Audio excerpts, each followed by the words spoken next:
강의를 해주실 김영수 작가님을 간단히 프로필을 소개하고 강의를 시작하겠습니다. 김영수 작가님은 홍익대학교 역사교육학과를 졸업하시고요. 한국정신문화연구원 대학원에서 현재 한국학중앙연구원이라는 석사를 취득하셨고 한국정신문화연구원 대학원에서 박사과정을 수료하셨습니다. 현재 재직하시고 있는 내용은 한국사마천학회 이사장 그리고 사마천 장학회를 설립해서 운영 중에 계시고요. 중국 성서성의 한성시 사마천학회 정회원 그리고 중국 소린학회 이사로 현재 재직하고 계십니다. 그리고 아울러 1998년부터 2002년까지 영산 엄불교대학교의 교수로 재직을 하셨네요. 그리고 수상 내역으로는 고대 중국 야철기술발전사에 대해서 학술 번역을 해서 과학기술자 장관상의 상을 수상하셨네요. 주요 저서로는 하루 명언 공부, 내 삶의 지혜와 통찰 중은 명언연구 365가 있고요. 나는 사기로 경영을 배웠다. 그리고 인간의 길 등 다수의 저서가 있습니다. 오늘 강의 주제는 역사가 사마천이 우리 사이에 던지는 메시지로 사기의 노블레스 오블리주 정신에 대해서 김영수 작가님 뜨거운 박수로 모시고 강의 듣겠습니다. 앞쪽에 불 좀 꺼주시겠어요? 반갑습니다. 사회적 거리두기라고 하지만 좀 너무 멀리 계시네요. 오늘 이 시간에 저는 소개받은 바와 같이 중국 전문가입니다. 지난 33년 됐네요. 33년 동안 한 책과 한 사람만 공부하고 있습니다. 책은 사기라고 하는 역사책이고 한 사람은 사기를 남긴 사마천이라는 역사학자입니다. 그래서 친구들은 저를 사기꾼이라고 부릅니다. 따옴표를 붙여서. 오늘 이 시간에 여러분들한테 한 시간 가까이 말씀드릴 내용과 주제와 내용은요. 다음 주에 나올 300쪽짜리 제 책을 1시간 만에 요약해 드리는 시간입니다.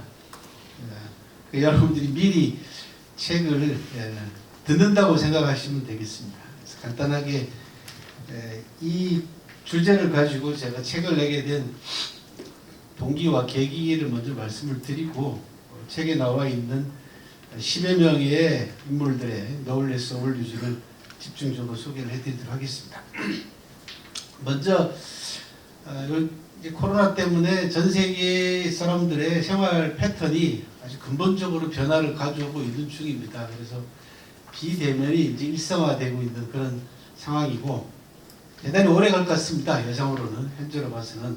그리고 코로나뿐만 아니라 코로나가 지나고 나면 또 다른 바이러스나 세균들이 인간을 역습을 가해오지 않을까 대부분 다 전문가들은 그렇게 예상을 하고 있기 때문에 비대면은 아마 사회적 거리두기와 비대면은 거의 전 세계 사람들의 생활 패턴 자체를 근본적으로 바꿔놓는 정착시키는 이제 그런 쪽으로 이제 흘러가고 있는 것 같습니다.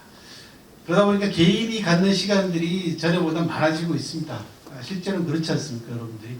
뜻하지 않게 가족들과 많은 시간을 보내게 됐고 또 혼자 있는 시간들이 꽤 많아지고 있는 그런 상황입니다. 그래서 비대면의 일상화 속에서 뭘 좀 해볼까라고 고민을 하신 분들에게 인문학 공부를 좀 깊이 있게 한번 해보십사 정말 적극적으로 권해드립니다. 왜 그러냐 그러면 지금 한국 사회에 소위 기득권을 누리고 있는 각계각층의 세력들 또 각계각층의 주요한 사람들의 행태를 보게 되면은 어쩜 저렇게 많이 배우고 높은 자리에 있으면서도 천박할까 첫 번째. 그 다음에 그 행동 거지 이런 부분들이 어쩌면 저렇게 비인간적일까라고 하는 부분들을 많이 느끼실 겁니다. 결과적으로 그 원인은 결국 인성하고 직결됩니다. 학교 다닐 때부터 인성교육을 제대로 시키지 않았기 때문에 높은 자리만 차지하고 돈만 많으면 된다, 모든 게 다 해결된다라고 하는 그 사고방식이 꽉 맥혀가지고 대학 교수는 물론이고야 잘 아시다시피 검찰, 입법부, 사법부 할 것 없이 소위 한국 사회를 이끌어간다라고 하는 기득권 세력들의 인성이라는 문제에 있어서 아주 심각한 문제점들을 현재 드러내고 있습니다. 그 근본적인 원인은 인문학적 자질이 바탕이 되어 있지 않기 때문에, 즉 인간의 본성에 대한, 인간의 본질에 대한 통찰력이 뒷받침되어 있지 않다 보니까 그런 행태를 보여주고 있고, 그것이 오늘 말씀드리게 될 한국 보수의 몰락하고 아주 직결됐습니다. 실제로. 그래서 이 시간에 개인의 시간이 많아지고 있는 이 큰 흐름 속에서 여러분들이 인문학 공부를 좀 진지하게 한번 해보셨으면 어떨까, 그런 생각이 들어서 먼저 말씀을 드리고요. 바탕에 깔려있는 표지가 다음 주에 나오게 될 사마천과 노블레스 오블리주라고 하는 제 새 책이 되겠습니다. 한 300쪽짜리 정도 책이 되고, 이 책을 제가 구상하게 된 계기는 좀 이따가 말씀드리겠습니다만은, 이 책에 소개되어 있는 한 사람 때문에 시작이 됐습니다. 춘추시대 때 정치가 가운데 정자산이라고 하는, 여러분들은 아주 대단히 처음 들어보셨죠? 정자산이라고. 중국에서는 대단히 유명한 사람입니다. 춘추시대 때 인물하면은 여러분들이 알고 계시는 유명한 인물 가운데 한 사람은 관포지계의 관중이 있고요. 그 사람은 춘추 전기에 주도했던 아주 유명한 인물이고, 춘추 후반기는 정자산이다라고 얘기할 만큼 대단히 유명한 사람입니다. 한국에서는 거의 알려지지 않았는데요. 이 정자산의 생애에 제가 주목을 하면서 정자산의 무덤을 찾아다니느라고 정자산의 일생을 아주 깊이 있게 검토를 하다 보니까 노블레스 오블리주를 실천을 한 사람에 대한 주목을 하게 됐습니다. 그렇게 해서 제가 공부하고 있는 사마천 사기를 전반적으로 뒤져서 최고 권력자인 황제부터 시작해서 그 다음에 고위공직자들, 재상을 비롯해서 사법관들, 이런 고위공직자들, 그 다음에 군인들, 그 다음에 상인들, 비즈니스를 하는 사업가들, 그리고 사마천으로 대변되는 지식인들, 이렇게 해서 모두 12명의 인물들을 제가 선정을 해서 이들의 노블레스 오블리주를 고귀한 만큼 책임과 의무를 어떻게 다했는가라는 부분들을 추적을 했습니다. 이렇게 하게 된 또 하나의 계기는요, 한국의 정치 지형 자체가 큰 변화를 현재 보이고 있는 그런 상황입니다. 변화의 조짐은 잘 아시다시피 김대중 대통령께서 집권하기 시작한 그때부터 시작해서 노무현 대통령으로 이어지는 그 10년간, 그리고 10년 동안 소위 보수 정권이 들어서서 보수의 몰락을 재촉하는 시기, 그리고 얼마 전에 끝난 사회로 총선까지 이르는 요 기간 동안, 한 20여 년 동안의 기간 동안 한국 사회가 엄청난 변화를 맞이하고 있습니다. 여러분들 사고를 아시니까 저보다 더 잘 아시겠지만은, 역사가의 관점에서 보게 되면 한국 사회가 엄청난 큰 변화가 일어나고 있다라는 그런 변화를 감지를 하게 됐고요. 또 하나는 그 변화의 와중에 지난 10년 동안 보수 정권이 정권을 잡았던 10년 동안의 보수의 몰락을 저는 아주 바로 눈으로 보게 됐습니다. 그리고 작년 말부터 시작해가지고 이번에 4.15 총선이 이게 어마어마한 큰 충격과 변화를 가져다 줄 가능성이 크다라고 하는 예상하에서 제가 작년 9월 달부터 도서관 강의를 12주 동안 이 12명을 모두 다 강의를 통해 가지고 소개를 했습니다. 그래서 그걸 녹취를 해가지고 책으로 묶어낸 것이 사마천과 노블레스 오블리주라고 하는 새 책입니다. 이 책은 기본적으로 뭐 읽을란지 모르겠습니다만, 우리나라 보수들은 공부 안 하기로 유명하기 때문에 여기 보수란 무엇인가 사기에서 찾는다라고 부제는 붙여놨는데요. 보수가 읽을란가 모르겠습니다. 어쨌든 간에 보수가 왜 몰락하게 됐는가라고 하는 역사가로서의 진단으로서 저는 노블레스 오블리주를 실천하지 않았기 때문에 보수가 궁극적으로 몰락할 수밖에 없고, 또 하나는 향후 한국 사회를 주도하게 될 주도층은 이 노블레스 오블리주를 고귀한 만큼 책임과 의무를 다하지 않게 되면 언제든지 몰락할 수밖에 없는 그런 처지에 놓여 있다. 그게 국민들이 집단지성화되어가고 있는 이 시기에 큰 하나의 메시지로 지금 다가오는 게 아닌가라고 하는 그런 의미에서 이 책을 구성을 하게 됐습니다. 두 가지 측면에서. 여담으로 말씀을 드리자면 작년 말부터 저는 친구들하고 얘기를 하고 술자리나 이런 사석에서 얘기를 하면서 4.15 총선에 대한 예상들을 쭉 했습니다. 계속해서 뭐 여러분들은 어떻게 생각하실지 모르지만은 이번 4.15 총선 결과를 크게 두 가지로 저는 보고 있습니다. 의미가. 첫 번째는 호남의 복수. 4년 전에 호남, 저는 오늘은 여기 안 계시는데 오늘 이 자리는 제가 여러분들하고 같이 공부하고 계시는 한정수 대표 때문에 이제 소개를 받아서 이 자리에 서게 됐는데요. 4년 전에도 총선이 끝나고 난 다음에 그 다음 날 한정수 대표하고 강의를 통해 가지고 얘기를 한 적이 있습니다. 그때 제가 뭘 얘기를 했었냐 그러면 안모 씨 당에 대해서 호남이 지금 잘못 판단하고 있는 것 같다라고 얘기를 했습니다. 그리고 총선 결과가 끝나고 난 다음에 아침에 조찬 강의 때 여러분들이 뭐라고 얘기하셨냐 그러면 아니 종아리를 때린다고 했는데 애가 쭉 뻗어버렸다 이렇게 얘기를 하시더라고요. 그리고 4년 후에 이번 총선을 호남이 철저하게 국민의당 그 당시 국민의당인가요, 그죠? 국민의당에 대한 복수가 이루어졌다라는 거 하나고 두 번째는 수도권의 선택입니다. 이번에는 그렇죠. 그렇게 해서 선거 결과에서 보시다시피 지금까지 보수 소위 통합당인가요, 그죠? 통합당이 지역당으로 전락하게 되는 결정적인 계기가 지금 이 총선을 통해서 마련됐습니다. 그 큰 흐름의 와중에서 저는 뭘 발견했냐면 역사 속으로 노블레스 오블리주를 실천하지 않게 되면은 그 세력이 어떤 세력이든지 간에 국민의 심판을 받을 수밖에 없는 시대가 됐고 그것이 해방 이후에 SNS를 비롯해가지고 4차 산업혁명 시대를 맞이해서 급격한 집단 지성화 시대가 흐름 속에서 그전에는 그 변화가 20년, 30년, 40년, 50년 걸렸지만 이제는 불과 몇 년이면 이제 모든 그 변화가 일어날 수밖에 없는 그런 상황에 놓여 있다. 그래서 앞으로 정치를 하든지 어떤 주제를 이끌어 나가는 주도 세력들은 WS 오블리주를 실천하지 않게 되면 바로 심판을 받는 시대가 이제 접어들고 있는 게 아닌가라고 하는 그런 제 나름대로 역사를 공부하는 사람의 안목에서 역사 속에서 그 가운데서도 보수의 정점에 서 있는 사람들이 실천했던 WS 오블리주에 관해서 여러분들한테 설명을 드리고 그것이 과연 오늘날 한국 사회에 얼마나 심각한 메시지를 던져줄 수 있는지 한번 생각을 해보는 그런 기회를 가졌으면 좋겠다라고 하는 의미에서 이 주제로 여러분들한테 말씀을 드리게 됐습니다. 오늘 강의를 들으시고 중국의 역사나 인문학이라든지 이런 쪽에 좀 더 비대면으로 그죠? 공부를 하시고 싶은 분은 제 유튜브가 있습니다. 김영수의 좀 알자 중국이라고 하는 유튜브가 있습니다. 그래서 보시면은 좀 깁니다. 보통 강의가 보통 40분짜리, 50분짜리들이 지금까지 했던 강의들을 모아놨기 때문에 오늘 말씀드리는 것 외에도 중국의 유명한 인물들에 대한 이야기들이 이렇게 많이 나오니까 참고하시기 바랍니다. 첫 번째 제가 노블레스 오블리주에 주목하게 된 계기는 정자산이라고 하는 인물이라고 말씀을 드렸습니다. 그죠? 정자산은 오늘날 중국어로 얘기하는 하남성입니다. 하남성. 중국의 한복판에 해당됩니다. 그래서 중국 사람들은 하남성을 뭐라고 부르냐면 중원이라고 부릅니다. 중국의 한가운데라고 해서. 하남성의 성도는 정주라는 곳입니다. 아마 들어보셨을 것입니다. 정주라고 하는데 중국말로는 정저우라고 합니다.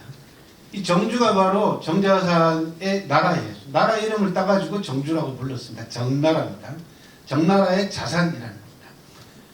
정주를 제가 자주 하남성은 워낙 중국의 역사 문화 유적지가 많기 때문에 제가 자주 방문을 합니다. 자주 방문을 해서 정자산의 유적지를 찾았는데요. 그 가운데 제일 먼저 찾은 곳이 여기입니다. 무슨 뭐 신의 한복판을 흐르고 있는 시냇물도 아니고 그죠. 이런 개울 같은 이런 물길이 정자산하고 아주 밀접한 관계를 가지고 있는 유적지입니다. 정자산 집 앞을 흐르고 있던 시냇물입니다. 옛날에 정자산은요 공자님보다 약 한 세대 정도 먼저 태어난 분입니다. 그러니까 지금부터 약 2600년 전 사람입니다. 2600년 전에 정나라 재상을 지냈던 정자산의 집 앞을 흐르고 있던 시냇물이 바로 여기입니다.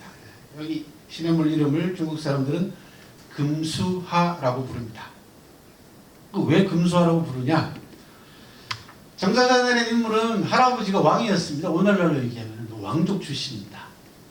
아버지가 큰아들이 아니었기 때문에 임금은 되지 못했습니다만은 왕족 출신입니다. 왕족 출신으로서 20살 때부터 정치에 뛰어들어서 약 40년 가까이 정치를 하면서 후반부 20년은 40살 넘어부터 죽을 때까지 약 60세에 세상을 떠나실 때까지 후반부 20년은 재상을 지냈습니다. 정나라에. 재상을 지냈는데 기록이 뭐라고 나오냐 그러면 정자산이 죽자 장례 치를 비용이 없어서 시신을 광주리에 담아다가 야산에 갖다 버렸다. 이렇게 되어 있습니다. 기록에. 저는 안 믿었습니다. 그 기록을. 한번 생각해, 일반적인 상식으로는 뭐 저도 속물이라서 그랬는지 그 기록을 믿질 않았어요. 왜? 할아버지가 임금이고 재상을 20년 지내다가 세상을 떠난 사람입니다. 그리고 이 정주에 가면은 정나라의 귀족들 무덤을 보게 되면은 어마어마하게 화려합니다. 또 산 말과 수레가 통째로 묻은 이런 무덤들이 여러 개 발굴이 되거든요. 한나라의 재상을 20년이나 지낸 사람인데 장례 치를 비용이 없어서 시신을 광주리에 담아다가 야산에 갖다 버렸다. 나 못 믿겠다. 그래서 이 금수화는 금방 찾을 수가 있지만은 무덤은 찾기가 만만치가 않았습니다. 그래서 진짜로 그런가 싶어가지고 귀족들 무덤도 찾아다니고 하다가 3년 전에 정자산 무덤을 찾았습니다. 이게 정자산 무덤입니다. 실제로 야산 산 꼭대기 봉우리 3개를 등산을 해가지고 간신히 찾았습니다. 여기 앞에 청나라 시대 때 세워놓은 비석이나 최근에 세운 비석이 없었으면 정자산 무덤이라는 것도 알 수가 없는 곳입니다. 여기가.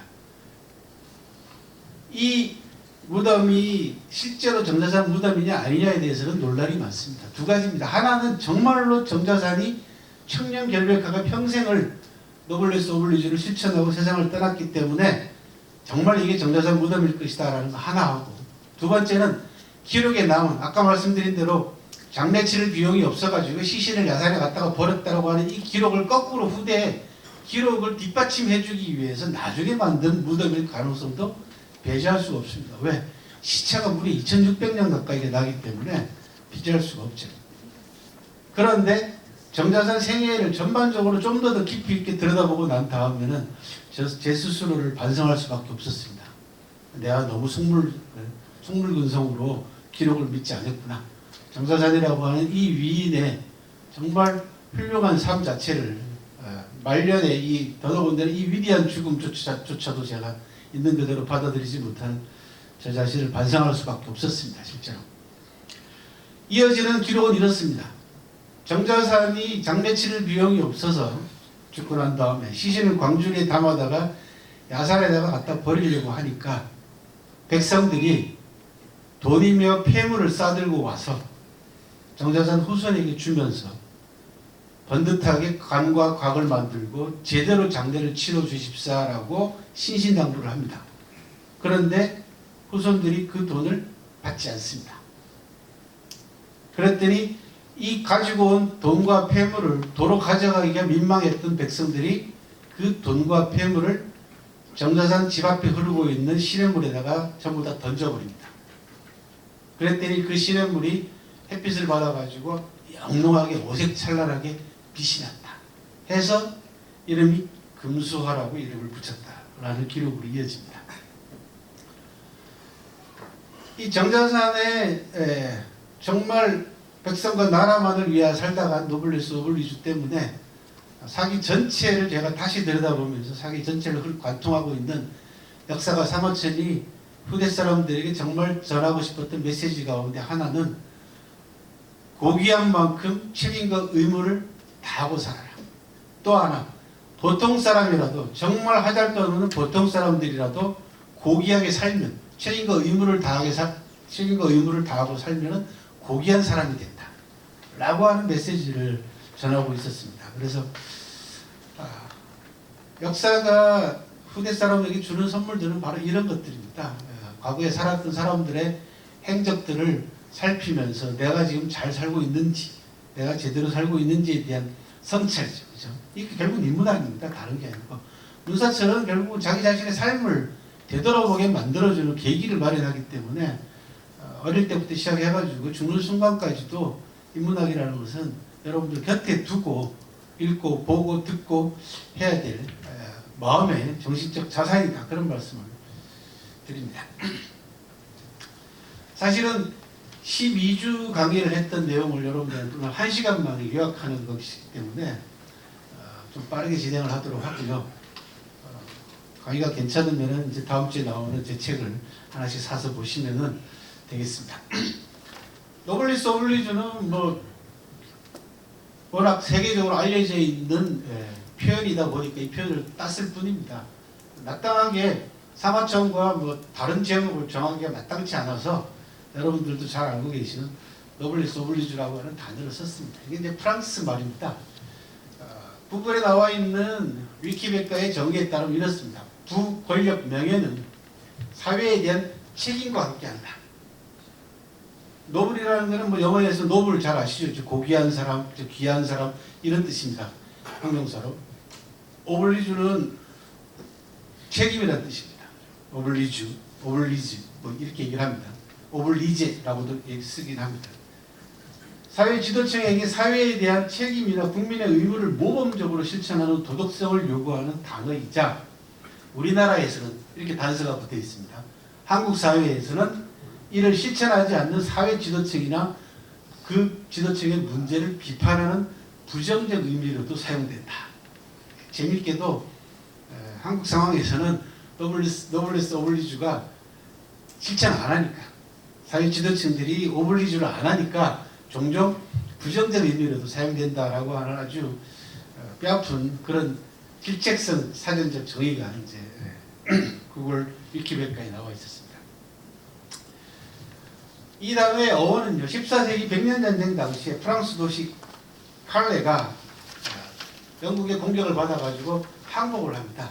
그랬더니 영국이 항복하는 조건으로 책임질 6명만 처형할 테니까 6명을 골라서 보내라 라고 얘기를 합니다.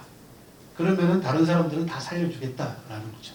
그랬더니 그 당시에 칼레시의 최고의 부자인 웨슈타슈 생피에르를 비롯해서 시장, 그 다음에 상인, 법률가, 귀족 이런 사람들이 자원해가지고 6명이 나옴으로써 칼레 시민들이 모두 살렸다라는 겁니다. 뭐 한국 사회를 놓고 빗대 비교를 해보면은 가능할까? 그죠? 뜬구름 잡는 소리 같다라는 그런 생각도 들긴 합니다만 어쨌든 간에 이 사건으로부터 비롯돼서 노블리스 오블리주라고 하는 단어가 나오게 됩니다. 그렇게 해서 역사적으로 쭉 검토를 해보면요, 로마는 로마 귀족의 불문율이자 자부심이 노블리스 오블리주였다. 병력 의무는 기본이고 기부활동, 도로건설, 사회통합을 위해서 귀족이 항상 앞장서야 된다라고 하는 로마 귀족의 책임과 의무에 관한 규정이 있고 또 로마 귀족들이 그렇게 실천을 함으로써 로마라고 하는 나라가 오랫동안 1000년 넘게 지속이 됐다. 그 로마의 오랜 역사 속에도 노블리스 오블리주 정신이 살아있더라라는 거죠. 영국은 왕실이나 귀족에 대한 징병, 뭐 1차 세계대전, 2차 세계대전을 통해 가지고 전쟁이 나면은 왕실의 왕자들이나 왕실의 왕족들이 자진해가지고 전쟁에 나가서 많은 사람들이 희생당했지 않습니까? 이런 것들이 영국의 노블리스 오블리주가 노블한 사람들이 책임과 의무를 다함으로써 입헌군주제가 지금까지 이어지게 되는 기틀을 놨다라고 하는 그런 분석도 있습니다. 전문가들의. 미국은 역사가 얼마 되지 않았습니다만은 좋은 법을 제정한 사람의 법률에다가 그 사람 이름을 따는 법. 우리도 지금 그런 거 하고 있죠, 그죠? 김영란법이라든지 이런 부분들이 그런 부분들입니다. 그 다음에 대학 이름, 기부한 사람들, 책임과 의무를 다한 사람들의 대학교의 이름을 따준다든지 각종 기부 이런 부분들이 미국 사회에서는 노블리스 오블리주의 상징으로 이제 받아들여지고 있고요. 중국의 예를 들면은 뭐 이거 우리하고는 적대적으로 싸우긴 했습니다만 한국 전쟁에 참전한 건 모택동의 아들이 한국 전쟁에 참전한 건 아시죠? 모 안영이라고 해서 모택동의 맏아들이 한국 전쟁에 참전해가지고 전사합니다. 그래서 모 안영의 무덤은 북한에 있습니다. 그래서 중국 지도자들이 북한을 방문하게 되면 꼭 모 안영 무덤 가서 참배를 하고 가곤 합니다. 그런 것들이 있고, 그 다음에 공산혁명 과정에서 투쟁을 하면서 공산 지도자들이 굉장히 많은 희생을 했죠. 그리고 초기 지도자들이 노블리스 오블리주를 확실하게 보여줍니다. 여러분들도 잘 아시는 줄레, 저언라이라고 하는 사람은 자식도 없고 재산도 하나도 남기지 않고 갔고요. 죽으면서 뭐라고 유언을 남겼냐 그러면 내가 죽으면은 내 시신을 화장해서 뼈가루를 조국 산하에 뿌려달라고 유언을 합니다. 그래서 줄레는 뼈가루를 비행기에서 하늘에서 뿌립니다. 그리고 루샤우치 같은 모택동의 정쟁이자 라이벌이었던 루샤우치도 조국 산하의 뼈가루를 뿌려달라고 해서 바다에다가 갖다 뼈가루를 뿌렸던 그런 사례가 있습니다. 뭐 중국은 좀 이따가 이제 과거 역사를 사마천 사기를 통해서 여러분들한테 자세하게 소개하니까 이 정도로 하고요. 거기에 비해서 한국 사회는 과연 노블레스 오블리주가 실천되고 있는가라는 부분에 대한 의문이 들었고요. 아까 말씀드린 대로 결국은 한국 사회를 해방 이후에 주도해왔던 소위 저는 한국 사회는 진정한 보수는 없다라고 보는 사람입니다. 보수가 어디 있습니까? 보수의 가치라고는 뭐 땅바닥에 떨어진 지 오래지 않습니까? 지금 현재 진보라고 하는 우리나라의 진보 정치가들이나 진보 정당이 사실은 외국에서 놓고 보면 거의 다 보수입니다. 진보라고 부르기도 서양 유럽 이런 데 비교하면 진보가 아니죠. 보수거든요. 한국 보수는 바로 오늘날 한국 사회에 진보가 하고 있는 그 가치관을 계속해서 해방 이후에 책임지고 책임있게 그런 부분들에 대해서 노력을 해왔어야지 되는데 그 부분을 완전히 방기해 놓은 채 권력만 가지고 또 독재를 통해서 악법을 통해서 그죠 온갖 사리사욕과 탐욕을 통해서 그리고 재벌과 손을 잡고 결탁을 해서 사욕을 취한 결과가 이제 이번 총선을 통해서 큰 하나의 변화가 이제 일어나고 있는 뒤집어지고 있는 중입니다. 쉽게 해서 뭐가 뒤집어지냐면 계층이 뒤집어지고 있는 중입니다. 한국 사회가. 계층이 바뀌는 데는 역사적으로 굉장히 오랜 시간이 걸립니다. 과거 중국 사회에 있어서는 춘추전국이라고 하는 550년간의 약 550년간의 시간이 필요했습니다. 계층이 바뀌는데. 즉 춘추전국 시대는 기원전 770년부터 진시황이 천하를 통일하는 기원전 221년까지 550년입니다. 여러분들이 잘 아시는 공자, 명자, 순자, 한비자, 묵자 이런 사람들 자자 돌림들이 다 그 시대의 사람들이죠. 춘추시대가 접어들 무렵에 사회 주도층은 전부 다 귀족들이었습니다. 그런데 이 귀족들이 몰락하고 새로운 주도 세력으로 사계층, 선비사자 있죠? 사계층이 완전히 계층이 뒤바뀌는 때까지 걸린 시간이 반천년이 걸렸습니다. 우리는 해방 이후에 지금까지 약 70년 가까이 조만간 좀 있으면 이제 100년이 되신 거죠. 70년이 좀 넘었죠. 해방 이후에. 100년 가까이 가면서 현재 계층 변화가 일어나고 있는 거예요. 아주 심각한 변화입니다. 한국 사회에 있어서. 그 조짐이 이번에 사회로 총선에 그 큰 조짐 하나가 지금 현재 여러분들 국민들의 선택에 의해 가지고 이루어지고 있다. 그런 이야기. 사마천은 지금으로부터 2100 이상 전입니다. 기원전 145년에 태어나셨기 때문에 여기다가 2020년 더하면은 145 더하면은 그죠? 2160년 전의 인물입니다. 사기라고 하는 역사책을 통해서 사마천이 사회 지도층들이 지켜야 될 그리고 준수해야 될 그리고 책임있게 행동으로 옮겨야 될 원리주의에 관해서 많은 이야기를 하고 있는데 그 가운데에서 훌륭한 공직자들에 대한 기록 순리열전이라고 하는 훌륭한 공직자들의 기록에 관한 논평 속에서 이렇게 얘기를 합니다. 법이라는 게 백성을 선도하기 위함이고 형벌이란 간교한 자를 처벌하기 위함이다. 법조항과 집행이 잘 갖추어져 있지 않으면은 착한 백성들은 겁을 먹는다. 법률 조항이 잘 갖춰지고 그 다음에 법 집행이 잘 돼야만이 백성들이 겁을 안 먹고 편안하게 안심해서 자기 생업에 종사하지 않겠습니까? 이게 제대로 안 갖춰져 있으면 백성들이 불안해한다는 거죠. 그러나 자신의 몸을 잘 수양한 사람이 관직에 오르면 사람이 된 사람, 그죠? 인간이 제대로 된 사람이 관직에 오르면 물란한 적이 없다. 직분을 다하고 이치를 따르는 것 또한 다스림이라 할 수 있다. 어찌 위엄만 가지고 되겠는가? 라고 하는 말로 백성과 나라를 위해서 봉사했던 훌륭한 고위 관리들에게 대한 기록에 대한 이야기를 사마천은 저렇게 얘기를 하고 있고요.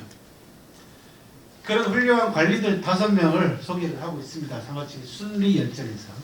제일 위에가 손수거라는 사람이고 그 다음 두 번째가 아까 말씀드린 정자산이라는 인물이고 세 번째 공의휴, 석사, 이리 이런 5사람을 소개하고 있는데요. 이 두 사람은 제가 좀 이따가 소개를 해드리겠고요. 공의휴라고 하는 사람은 노나라의 제장이자 박사 출신인데요. 퇴근해가지고 저녁을 먹는데 자기 집 저녁상에 올라온 반찬이 채소 반찬이 너무 맛있는 거예요. 그래서 일하는 사람한테 이게 누구 집에서 사온 채소냐 물어보니까 우리 집 뒷뜰에서 나는 채소입니다 라고 얘기를 합니다.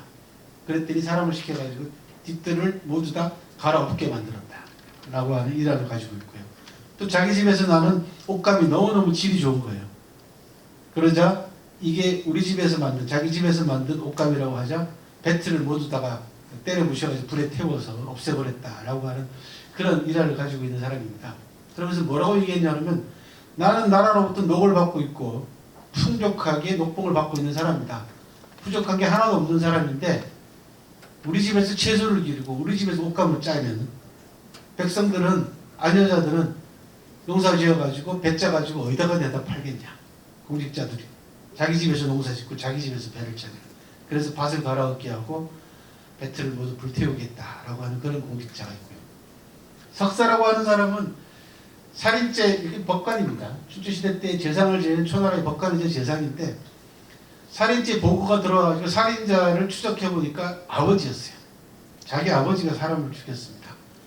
차마 아버지를 잡아다가 처형할 수 없어서 아버지를 탈출시키고 자기 자신에게 살인죄를 씌워가지고 자기 스스로 사형을 선고하고 목숨을 끊은 그런 사람입니다. 이일이라고 하는 이 사법관도 마찬가지입니다. 자기가 판결을 잘못 내려가지고 사람을 죽게 합니다. 그랬더니 자기 때문에 억울하게 사람이 죽었다고 해서 자기 스스로에게 사형 선고를 내리고 임금이 말리는데도 불구하고 사람이 실수할 수 있지 않냐. 그렇게 따지면 너를 사법관으로 임명한 나도 잘못이다. 그러니까 굳이 죽을까지 있겠냐라고 얘기하면서 죽음을 말렸음에도 불구하고 일이라는 사법관은 자기 스스로 목숨을 끊어서 자기 자신이 잘못된 판결에 속죄했다라고 하는 그런 기록이 남아 있습니다. 다 2500년 전 역사 사실들입니다. 2500년이 지난 우리 사법부들을 놓고 보게 되면은 부끄럽기 짝이 없죠. 과거에 검사도 마찬가지고 판사들도 마찬가지고 사법 살인을 얼마나 많이 했습니까? 그렇죠? 간첩으로 몰아가지고 죽이거나 핵부직의 고문을 통해 가지고 사람에게 사형 선고를 하고 또 이런 일들이 비일비재로 벌어졌지 않습니까? 그럼에도 불구하고 그렇게 잘못된 판결을 내려놓고도 단 한 사람도 저는 반성하거나 잘못했다라고 사죄하는 사람을 본 적이 없습니다. 이 한국 사회에 이게 기득권과 보수의 민낯입니다. 보시다시피 역사적으로 몰락할 수밖에 없는 구조입니다. 그 조짐이 이미 나타나기 시작했고 바꾸지 않는 한은, 변하지 않는 한은 저는 그 몰락은 가속화될 걸로 보입니다. 사마천과 노블레스 오블리주라고 하는 약 300종에 가까운 이 책의 구성은요, 크게 네 파트로 이루어져 있습니다. 첫 번째는 최고 권력자의 노블레스 오블리주입니다. 그러니까 제왕입니다. 두 번째는 고위공직자들의 노블레스 오블리주고, 세 번째는 군인들의 노블레스 오블리주입니다. 군인들도 우리 말 많았죠, 그죠? 네 번째는 상인들의 노블레스 오블리주로 이루어져 있고, 마지막 마무리를 하면서 제가 사마천의 노블레스 오블리주를 다뤘습니다. 먼저 최고 권력자인 요임부터 말씀을 드리도록 하겠습니다. 요수는 아시죠, 그죠? 요임금과 순임금은 들어보셨을 겁니다. 중국에서 가장 이상적인 군주로 추앙받고 있는 인물이죠.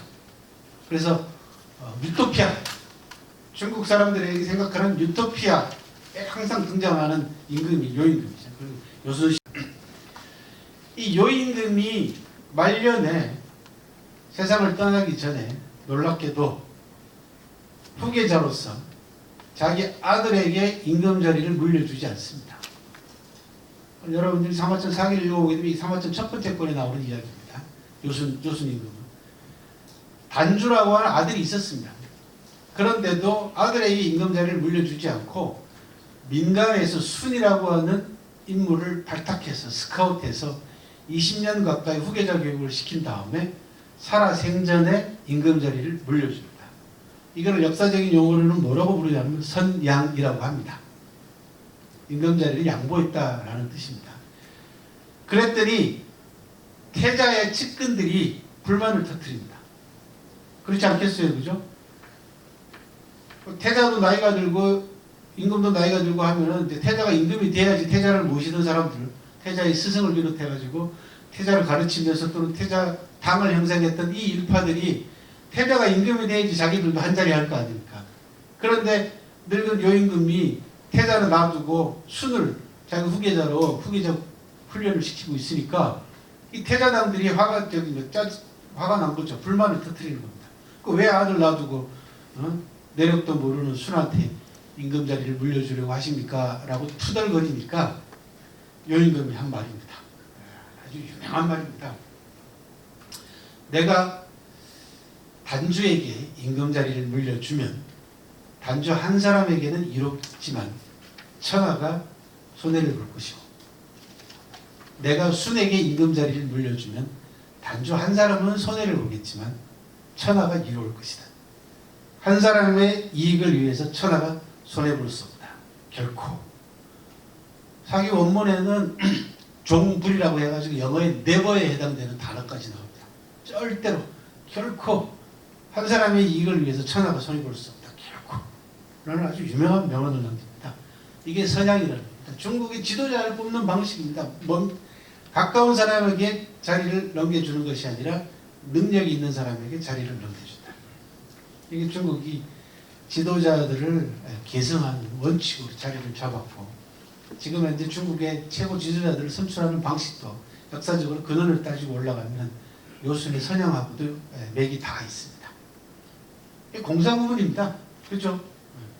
아들의 자질을 놓고 봤을 때는 도저히 임금 자리를 물려받은 자질이 아니기 때문에 여러 사람의 추천을 받아가지고 민간에서 순을 스카우트해서 순에게 무려 20년 가까이 후계자 교육을 시킨 다음에 자질을 검증하는 거죠. 그렇게 해서 살아생전에 임금 자리를 물려주면서 저 유명한 말을 남깁니다. 한 사람의 이익을 위해서 천하가 손해볼 수 없다. 결코. 라는 아주 유명한 말을 합니다. 한국 사회에 대해서 던지는 메시지가 아주 강렬하죠. 그죠? 뭐 되지도 않는, 자질도 안 되는 사람에게 후계 구도로 물려주려고 하는 건 물론이군요. 심지어 종교시설까지도, 그죠?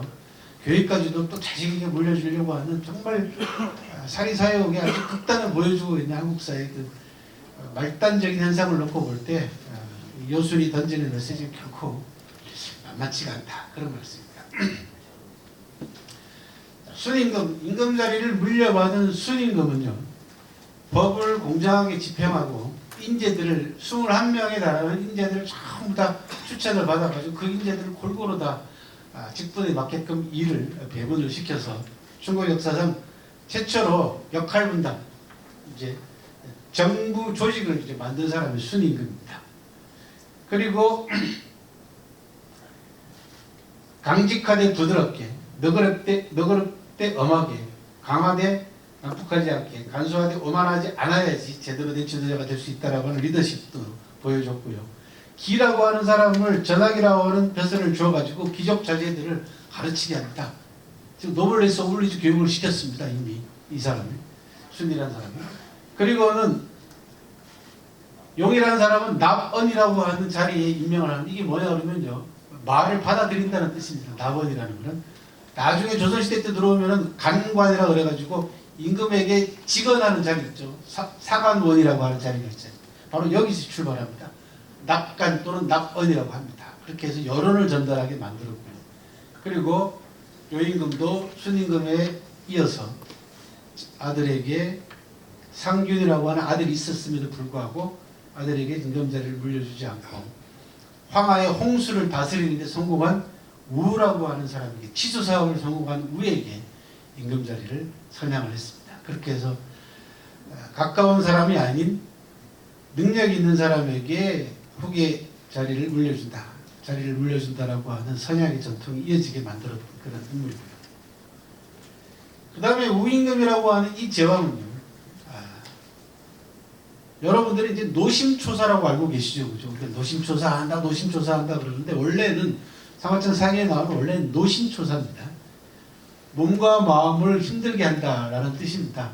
그러니까 노심하면 전부 다 마음 심자 생각 사자가 들어가기 때문에 마음만 해당되는데 원래는 노심초사가 맞습니다. 몸과 마음을 다 힘들게 한다라는 뜻이죠. 13년 동안을 황하 물길을 다스리는데 봉사했던 사람입니다. 그런데 13년 동안 치수 사업을 이게 이제 우임금이 치수 사업에 백성들과 더불어서 일하는 모습인데요. 13년을 밖에서 나가서 살았는데 그 사이에 자기 집 문 앞을 3번을 지나갑니다. 바깥에 나가서 일을 하느라고 13년을 나가 살았는데 그 사이에 3번이나 자기 집 문 앞을 지나가면서도 문 안으로 들어가지 않았던 사람입니다. 이 유명한 삼과 불입이라고 하는 3번 지나가는데 들어가지 않았다라고 하는 사자성어를 만들어낸 그런 인물이기도 합니다. 역시 공서구분 정신입니다.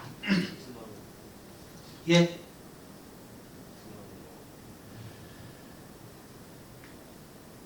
지금 이제 말하고 있는 것도 이제 바로 그런 거죠. 나흘 만에 집을 떠나 아들이 태어난 것도 보지 못했고요. 그죠? 예. 그래서 그 결과 물과 땅을 다스릴 수 있었다라는 말을 자기 스스로 했고요. 얼마나 열심히 일했냐 그러면은 손으로는 손톱이 나지 않고 정강이에는 털이 나지 않고 고질병이 생겨서 걸어도 똑바로 걷지 못해서 사람들이 우임금의 걸음걸이를 팔자걸음 우보라고 불렀다라고 하는 기록들이 남아 있습니다. 제왕으로서 4번째는 한나라 문제라고 하는 사람이 있습니다. 한문제라는 한나라를 안정시키는데 절대적인 역할을 했던 인물입니다. 근데 이 인물은 뭐가 특징이냐 그러면요. 악법 폐지. 2200년 전에 제왕입니다. 각종 악법을 폐지하는데 황제가 직접 앞장섰습니다. 제일 먼저 폐지한 악법은 연좌제를 폐지합니다. 문제가. 두 번째는 육행을 폐지합니다. 육행은 뭐냐면 고문입니다. 신체에다가 가하는 형벌인 고문을 폐지하고, 세 번째는 뭘 폐지하냐 그러면 비방죄를 폐지합니다. 그러니까 황제에 대한 백성들이 욕을 하거나 비판을 하는 걸 엄격하게 처벌을 했는데 그 비방죄도 폐지를 합니다. 그래서 궁궐 문 앞에다가 대자보를 만들고, 그 다음에 잘 아시는 신문과 같은 그런 북을 매달아 가지고 누구든지 황제한테 하고 싶은 말이 있으면 들어와서 하게 만들었던 그런 인물이고요. 이 문제에 유언이 남아 있습니다. 현재 사마천 사기에 보면은 그 유언이 정말 감동적입니다. 천자의 죽음이라고 해서 뭘 유별날 게 있겠느냐 라는 말로 시작을 합니다. 너무 슬퍼하지 마라 라고 시작을 하면서 뭐라고 얘기를 하냐면 3일장을 얘기합니다. 2200년 전에 한나라 문제라는 사람이 3일장을 얘기합니다.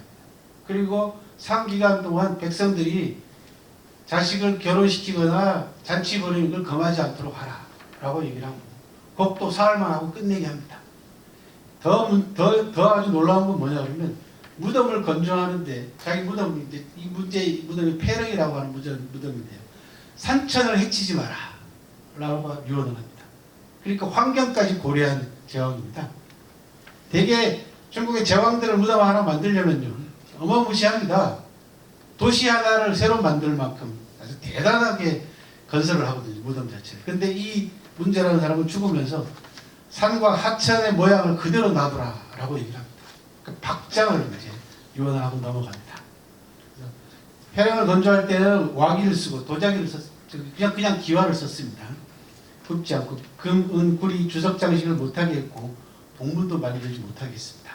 그렇게 해서 간소하게 근검전략하게 했고 박정으로 유언을 하겠던 그런 인물이고, 비용을 전략하고 백성을 번거롭게 하지 않고 백성들을 아끼면서 각종 악법을 폐지했던 47살에 세상을 떠납니다.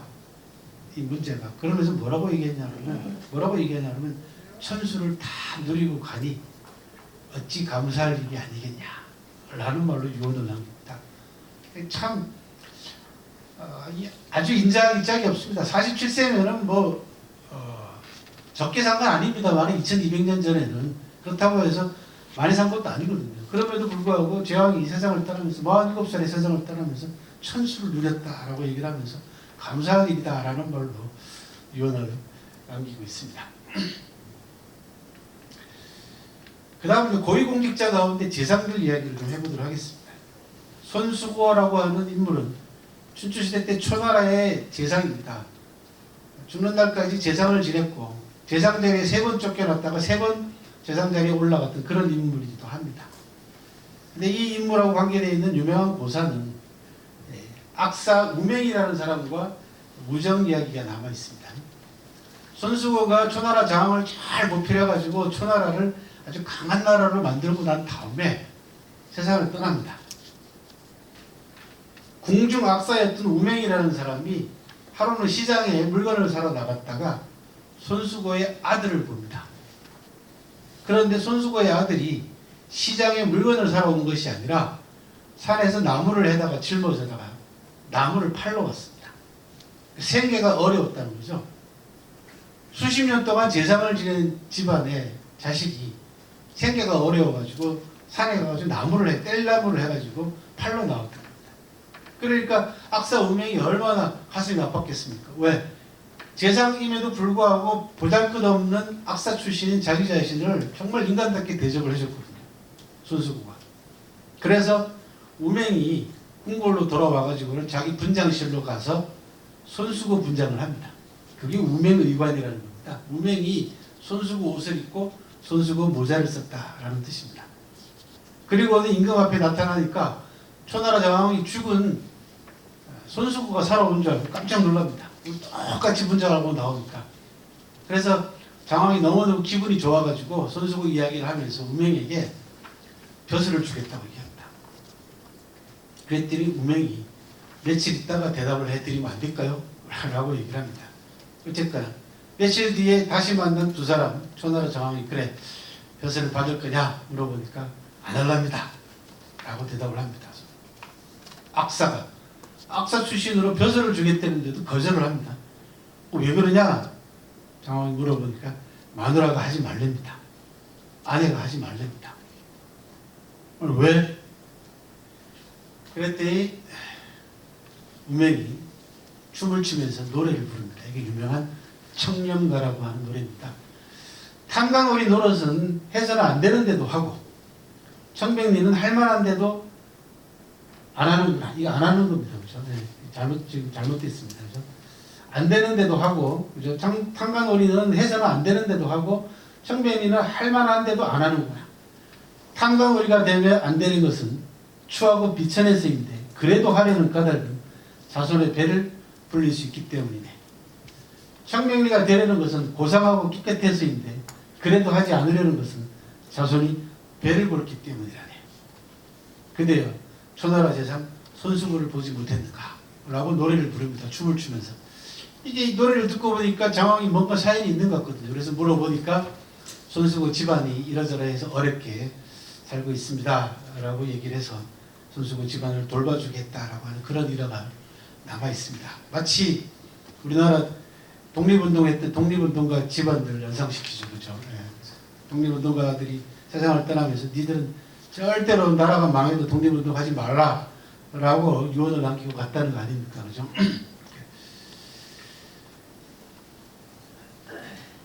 손수고에 대한 평가입니다. 역대 평가. 한나라 소광이라는 사람은 유능한데 재물이 많으면 그 의지가 손상되기 쉽고 어리석은데 재물이 많으면 잘못만 늘어날 뿐이다. 청나라 때 유명한 관리였던 임칙선은요. 자손이 나와 같다면 돈을 남겨주어 못하겠는가. 그래 능력이 있으면 돈은 필요 없다는 거죠. 나처럼 열심히 노력해서 부자가 되든지 벼슬에 나가면 된다는 얘기고, 제갈량은 뭐라고 얘기했냐면 손수고는 마차를 3년이나 타면서 마차를 끄는 말이 암컷인지 수컷인지 몰랐다. 참으로 훌륭하다라는 말로 훗날 2000수백 년 뒤에 제갈량이 손수고를 저렇게 높이 평가를 했습니다. 다음으로는 군인을 한 사람 보도록 하겠습니다. 상하천사기 이광이라고 하는 유명한 장수가 나옵니다. 우리나라 별들, 그죠? 장성들의 갑질 때문에 뉴스도 시끄럽고, 그죠? 여러 가지 말들이 많았지 않습니까? 그 다음에 뭐 국가의 기밀을 외국에다가 팔아먹는 장성부터 시작해서 전시작전권을 해소하려고, 반환시키려고 하니까 안 된다고, 그죠? 벼락자리들이 나가가지고 데모하고 뭐 난리를 쳤었습니다. 우리나라에.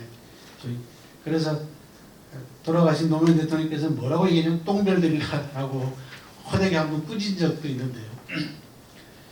우리나라 장성들, 별자리들하고 2200년 전에 장수하고 한번 비교를 해보시기 바랍니다. 이광이라고 하는 장수는 청려와의 상을 받으면 번번이 부하들에게 나누어 주었고 음식도 군사들과 함께 먹었다. 죽을 때까지 40년 넘게 2000석 녹을 받는 관직이 있었으나 집에 남아있는 재물이 없었으며 끝까지 집안 재산에 대해서는 말하는 바가 없었다. 식량과 물이 부족한 곳에서 물을 부어도 병졸들이 물을 다 마시기 전에는 물에 가까이 가지 않았으며 병졸들의 음식을 다 먹고 난 뒤야 비로소 음식을 먹었다. 사람들에게 관대하면서 까다롭지 않은 병졸들은 그의 지위를 받는 것을 좋아했다. 활쏘기를 즐거움으로 삼으면서 일생을 마쳤다.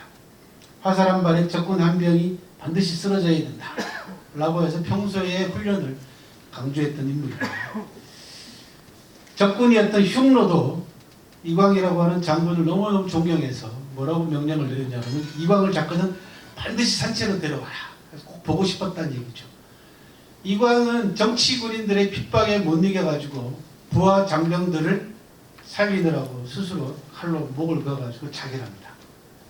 이광이 죽었다라고 하는 소식이 전해지자 백성들은 말할 것도 없고 적군이었던 흉노조차도 전부 다 눈물을 흘리면서 애도했다라고 하는 그런 기록이 남아있습니다. 제 책에는 이 이광 말고도 사마양자라고 하는 장수와 옥이라고 하는 두 장수를 함께 소개를 하고 있습니다. 다 철두철미하게 노블레스 오블리주 정신으로 무장했던 그런 인물들입니다. 다음으로는 화식열전. 사마천 사기를 어느 정도 아시는 분은 이 화식열전 잘 아실 겁니다. 이게 뭐냐 그러면 중국 역사상 역대 부자들 30명에 대한 기록입니다. 사마천 사기가 다른 역사책하고 확연하게 구별되는 이유 중에 하나는 이런 기록 때문에 그렇습니다. 초창기 때 이 화식열전은요, 사마천을 비난하는 근거가 됐습니다. 점잖은 학자가 역사책 속에다가 돈 버는 이야기며 이익을 밝힌다고 저주를 퍼부었습니다. 사마천에게. 심지어 어떤 학자는 뭐라고 얘기했냐면 사마천은 죽여도 시원찮다. 왜? 이런 얘기했다고. 부자들 이야기했다고. 조선시대 때 사문난적한테는 할 법한 일들이 벌어졌거든요. 그런데 최근 100년 사이에 이 화식열전은 어마어마한 위상의 변화를 가져옵니다. 그래서 뭐라고 얘기를 하냐면 화식열전을 읽지 않고 사기를 읽었다고 하지 마라 라고 얘기할 만큼 명편이 됐습니다. 그래서 저주받은 명편입니다. 2000년 넘게 저주를 받다가 최근 들어와가지고 엄청난 각광을 받고 있는 그런 기록입니다. 30여 명의 부자들에 대한 기록일 뿐만 아니라 돈을 어떻게 벌 것이며 벌어서 어떻게 사회에 하나를 할 것인가, 즉 기업인들의 상인들의 노블레스 오블리주까지 지적하고 있는 아주 훌륭한 그런 기록이기도 합니다. 여러분들이 들어보셨던 먹고 입는 것이 넉넉해야지 예의와 염치를 한다. 들어보셨죠, 그죠? 요 화식열전에 나오는 유명한 대목인데요. 사실은 요 대목은 춘추시대 때 관중이라고 하는 사람이 관자에서 남기는 유명한 명언입니다. 먹고 입는 것이 넉넉해야지 예의와 염치를 알고 창고가 가득 차야지 명예와 치욕을 한다 라고 하는 이 유명한 명언을 사마천이 사기 화식열전에서 재인용함으로써 수많은 사람들이 입에 오르는 명언이 됐습니다. 이 화식열전에서 사마천은 상인들이 치부해서 사업을 통해서 많은 돈을 벌어서 어떻게 쓸 것이냐, 어떻게 사회에 환원할 것인가 라고 하는 그런 이야기들을 하고 있습니다. 사마천이 화식열전에서 한 유명한 명언들입니다. 예의는 경제적인 여유에서 생겨나고 그것이 없으면 폐기된다. 그러니까 넉넉해야지 예의를 차린다 그런 이야기입니다. 군자는 부유해지면 덕을 절게 행하고 소인은 힘을 휘둘리러 간다. 그러니까 군자라는 건 여러분들이 뭐 꼭 공부해가지고 유학자만 군자가 아닙니다. 상인들로서 인문 자질이 풍부한 상인들은 전부 다 군자입니다. 그 군자라고 부릅니다. 중국 사람들은 그런 상인들을 뭐라고 부르냐 그러면요, 중국의 비즈니스 하는 사람으로서 가장 듣고 싶어하는 명예로운 호칭은 유상이라는 겁니다. 유상.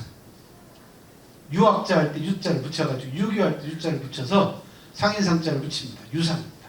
즉 학식이 뛰어나고 도덕과 윤리관으로 무장돼 있고 인문학적 자질과 바탕을 갖춘 상인들, 이런 상인들을 유상이라고 부릅니다. 그 유상의 모델이 화식열전에 나오는 두 인물입니다. 그 한 인물이 공자님의 제자였던 자공이라고 하는 인물이고 또 한 인물이 법려라고 하는 인물입니다. 거의 비슷한 시기를 살았던 두 사람입니다. 화식열전에 나오는 경제학자이자 사업가인 계연은요, 물건값이 오르면 쓰레기를 내다 버리듯이 팔고, 잘 보시기 바랍니다. 여러분들, 사업하시는 분들은. 값이 떨어지면 보석을 얻듯이 사들였다. 이해가 되세요? 상품값이 오르면은 쓰레기를 내다 버리듯이 물건을 갖다 팔고, 값이 떨어지면은 보석을 사들이듯이 사들였다는 얘기입니다. 계연이라는 사업가는. 왜? 물가 때문에 그렇습니다. 그러니까 사마천이 계연을 통해서 오늘날 사업하시는 분들에게 전달하는 메시지는 뭐냐면, 적어도 사업하는 상인들이라면, 비즈니스를 하는 분들이라면 서민들이 물가 걱정을 할 줄 알아야 된다는 겁니다. 물건값이 오르면요, 꼭 가지고 있다가 더 오를 때까지 기다려서 한껏 오를 때까지 기다렸다가 팔잖아요. 그러지 말고 물건값이 올라와서 백성들의 삶이 팍팍해지고 힘이 들어진다라고 판단이 되면은 내가 가지고 있는 물건을 빨리 내다 팔으라는 얘기예요. 그렇게 해서 물건값을 안정시키라는 얘기입니다. 물가를. 그럴 때 팔 때 어떻게 팔아야 되냐? 쓰레기를 갖다가 내다 버리듯이 팔으라는 얘기죠. 과감하게 팔으라는 얘기입니다. 아끼지 말고 팔으라는 얘기죠. 물건값이 떨어지면은 소상인들을 비롯해서 예를 들어서 농산물 값이 떨어지면 당장 농민들이 힘이 들어지잖아요. 그렇죠? 소상인들도 힘들어지고. 그러면은 큰 사업을 하는 기업가들은 물건을 빨리 사들이라는 얘기입니다. 사들이면 물건값이 올라가죠. 어느 정도. 그렇게 해서 가격을 균형을 맞추라는 얘기입니다. 물가를 안정시키라는 얘기죠. 이게 상도덕이라는 겁니다. 기본적으로. 예. 법녀라는 사람은 19년 동안 3번 천금을 모아서 모두 가난한 친구와 먼 친척에게까지 나누어 주었다. 부자가 되면 덕을 행한다는 말이 이것이다. 법녀는 원래 정치가이자 군사가로 시작했다가 나중에 말년에 최고 절정기에 은퇴해서 사업가로 변신을 합니다. 그렇게 해서 3번 크게 사업을 벌려서 천금이라는 얘기는 뭐 헤아릴 수 없이 만큼 많은 돈입니다. 그 자기가 모은 재산을 모두 주변에게 나눠주고 사회에 환원하고 편안하게 여생을 마친 그런 사람입니다. 사마천은 사기 전편을 통해서 수많은 사람들의 행적을 통해서 누구든지 다 고귀한 사람이 될 수 있다라고 하는 메시지를 전하고 있습니다. 윤리주 정신이죠. 그렇죠? 그러면서 사마천은 친구에게 보낸 편지에서 아주 유명한 말을 합니다. 지금까지 역대 전 세계에서 위인이 남겨놓은 생사관 가운데에서 이 생사관을 뛰어넘을 만한 아주 명언은 저는 아직까지 찾지를 못했습니다.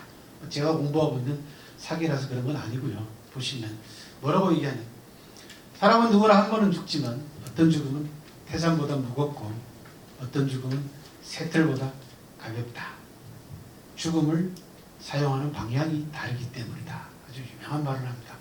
인고요일사 혹중우 태산이요 혹경우 홍문 용지소추 이하다라고 하는 천하의 명언을 남깁니다. 태산보다도 무거운 죽음으로 평가받고 싶으면 태산보다 무거운 삶을 살아라 합니다. 새털보다 가벼운 죽음으로 평가받는 사람은 결과적으로 그 삶 자체가 새털보다 가볍게 살았기 때문에 그렇게 평가받을 수밖에 없다라는 거죠. 이렇게 차이가 나는 것은 죽음을 사용하는 방향이 다르기 때문이다. 여기서 이제 가치관이 갈라지는 겁니다. 우리가 나날이 살아나가는 일상은 결국은 죽음을 향해서 가는 길 아니겠습니까? 그 과정을 어떻게 살아나가느냐, 죽음을 향해서 어떻게 내 삶을 활용하느냐, 어떻게 이용하느냐가 결국은 죽음의 질과 삶의 질을 결정한다라고 하는 유명한 명언입니다. 사마천 전편에 나오는 유명한 사람들의 이야기들입니다. 이게 전부 다 노블레스 오블리주를 실천했던 사람들 이야기를 사마천에서 이렇게 짤막짤막하게 얘기를 하고 있고요.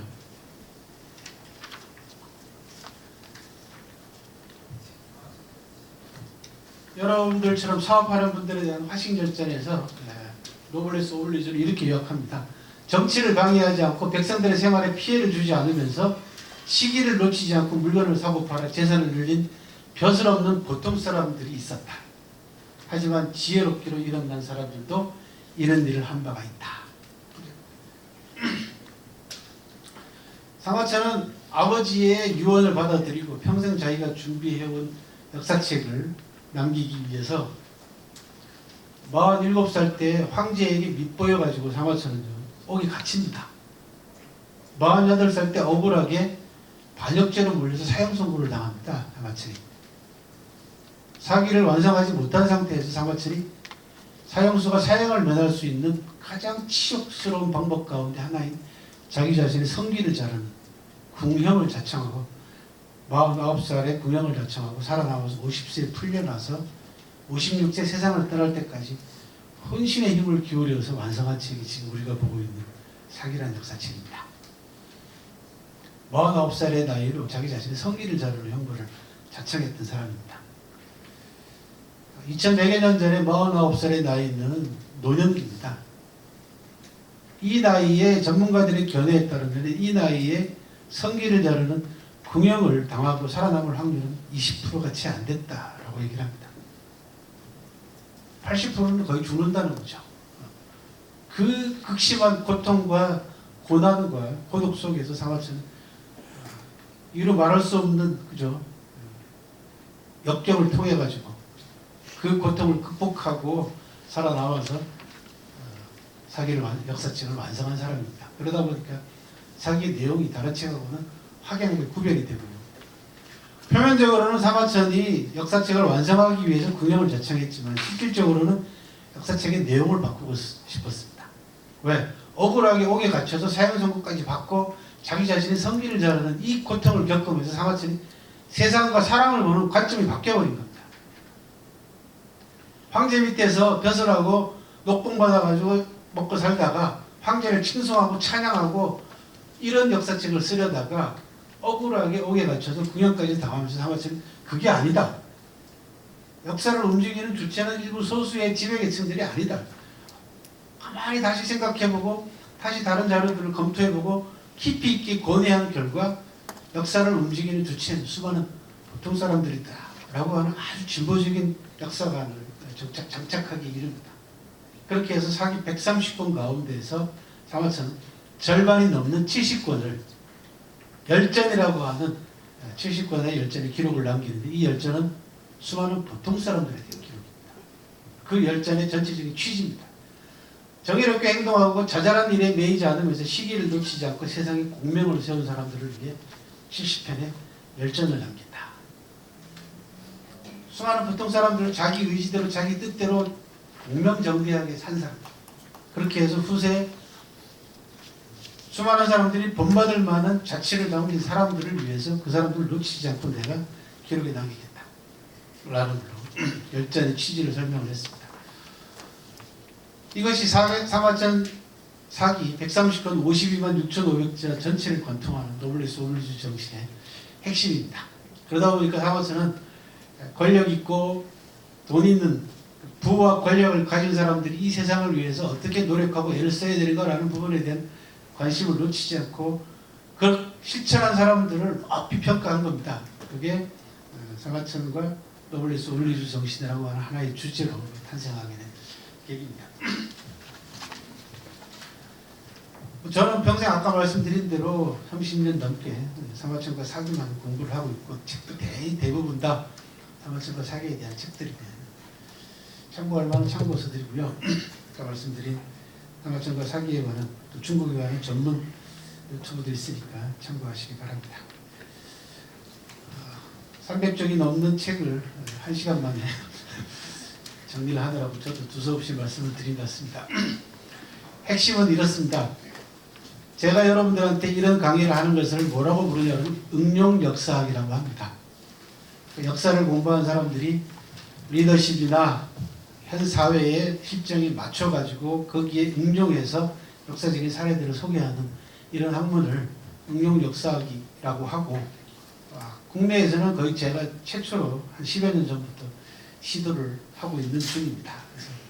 그래서 여러분들도 역사책을 통해서 생각들 많이 하시면서 역사책을 읽으면은 역사로부터 여러분들이 두 가지 선물을 받으실 수가 있습니다. 제가 드리는 선물이 아니고 역사책이 드리는 선물입니다. 첫 번째는 상황 대처 능력을 기를 수가 있습니다. 역사책을 많이 읽으시면요. 왜? 역사라는 게 수많은 경우의 수를 다루고 있는 학문입니다. 언제 어디서 누가 무엇을 어떻게, 그 역사책을 읽으시면서 여러분들은 why, 왜라고 하는 질문과 만약에라고 하는 시뮬레이션만 하시면 됩니다. 그러면 수많은 경우의 수가 도출이 됩니다. 그러면 여러분들이 사업을 하시면서 살아나가시면서 부딪히게 되는 수많은 경우의 수를 해결할 수 있는, 거기에 대처할 수 있는 상황 대처 능력이 여러분들도 모르는 사이에 길러집니다. 역사가 주는 첫 번째 선물입니다. 두 번째는 그 상황 대처 능력이 조금 심화되면 뭐가 됩니까? 미래 예견력이 생깁니다. 미래를 여러분들이 어느 정도 내다볼 수 있는 힘이 생깁니다. 미래 예견력이 생깁니다. 여러분들이 이듬해 사업계획서를 세울 때 어떻게 합니까? 한 해 전에 사업 실적을 전부 다 재검토하고, 그죠? 그 다음에 심하게는 몇 년 전까지, 10년 전까지 실적을 다 검토하고, 세계 경제가 어떻게 움직여 왔는가, 한국 경제가 어떻게 움직여 왔는가, 다 과거 역사를 전부 다 검토하고 통계를 내가지고 내년도 사업 계획을 잡지 않습니다. 결국은 다 역사를 통해 가지고 전부 다 미래를 예견하는 겁니다. 역사책도 똑같습니다. 그래서 역사책을 가까이 하시기를 권해드리면서 제 말씀을 모두 마치고, 궁금하신 게 있으면 질문 받고 끝내도록 하겠습니다. 감사합니다. 다시 우리 김영수 작가님 박수 한번. 수고 많으셨습니다.